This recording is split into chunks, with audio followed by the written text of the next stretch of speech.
often have to make difficult choices, sometimes choices that men are not forced to make when they decide to enter leadership positions, be it in politics, education, health, business, or charity. And we do it for all the women who came before us and gave us this opportunity. I studied in the United Kingdom, and as a student at Oxford, I saw a different society to my own. I saw a society where there were free elections. I saw a society where there was trade union activity. I saw a society where there was a free press.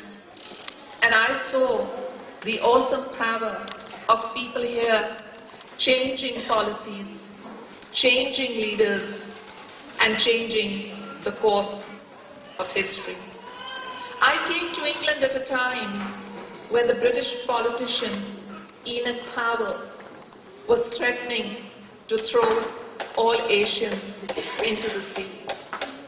And while I was at Oxford, the Conservative Party chose a woman, Margaret Thatcher, as the leader of opposition, and the idea of the first female British Prime Minister became an intense topic for student discussions. At Oxford, I was the first female foreigner to be elected as president of the Oxford Union. I had been told that as a foreigner, I could not win the Oxford presidency and should not run. I had been told that as a woman, I could not win and should not run. But I did run, and I did win, and I overcame my fear of losing. I learned to overcome fear, and I learned to take risks. I learned never to give in when a task seemed formidable or impossible. Later, I was told that as a woman, I could not be elected Prime Minister in a Muslim country. I was told that at 35, I was too young to run for the premiership of Pakistan. But at Oxford, I had learned to overcome my fear of losing. I did run, and I did win. And I won because I refused to take no for an answer. And that's my message to young Asians here tonight. Don't take no for an answer. Don't be disappointed with a setback, and don't let obstacles stand in your way. Yes,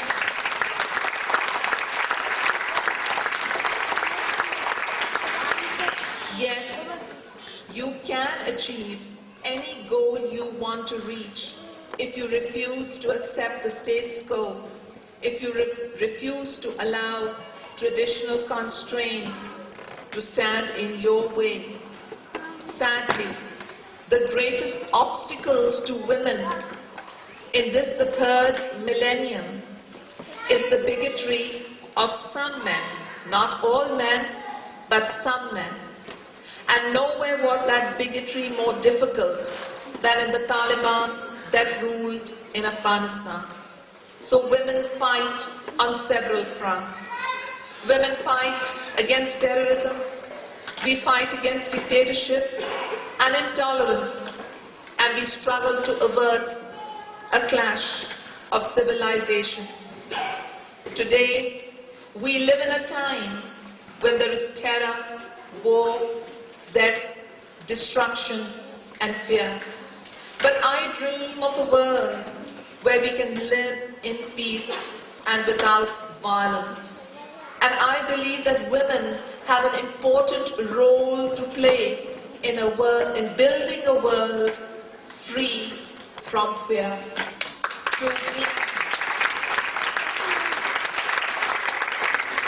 To me, women are not just the building blocks of the family. To me, women are the building blocks of society. And one such woman is Sayeeda Warsi. Her Savayra Foundation is a civic group. It has a role to play in helping women, in helping children. And I wish it and her team well in playing that role. And I'm delighted to have had this opportunity to share Jashan-e-Azadi with you. Azadi Mubarak.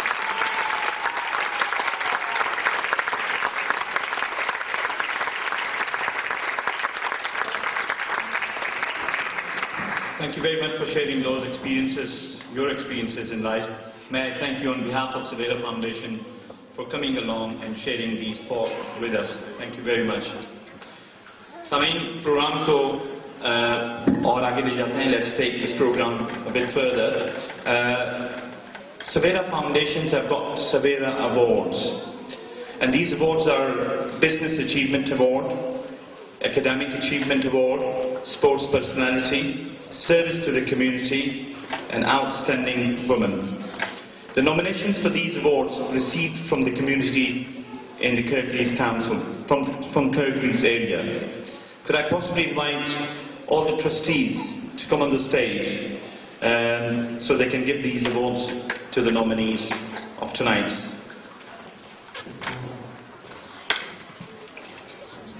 Could I request all the trustees to come up, please?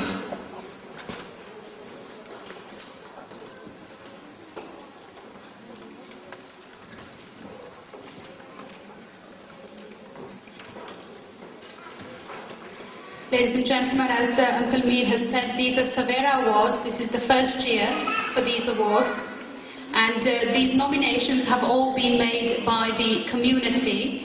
The awards were publicised in the local press and the local areas were leafleted.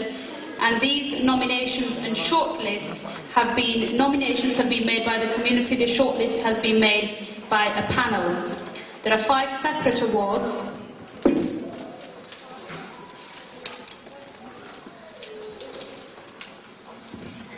And we're going to start off with the Academic Achievement Award. These awards will be given by Mohtarma Benazir Bhutto, and I would like to invite her at this stage to stand alongside me.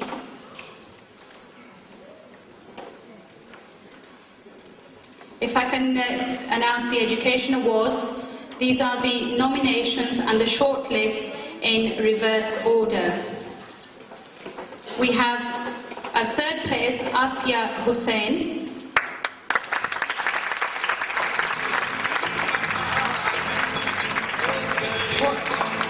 What I'm hoping to do, is to announce all 3 people for this particular award and then ask all 3 of you to come onto the stage. Asya Hussain, ladies and gentlemen, obtained 8 GCSEs at Harden Club, 4 A-levels, and then went on to the University of Oxford to study theology. She comes from a working class background and struggled against all odds to study in an institution such as Oxford. She was termed in 1995 as a Golden Girl because she was the first Asian girl to attain a Duke of Edinburgh Gold Award. It apparently involved 3 days of trekking in the Lake District somewhere, so good for her. Whilst at university, she served as Academic Affairs Officer, Vice Editor of Westminster College Magazine and Creative Arts Editor of the college paper. In 1999, after graduating, she obtained a diploma at Glasgow Independent Learning School in Child Psychology and then went on to complete teacher training in 2001. So that's Asya Hussain, ladies and gentlemen.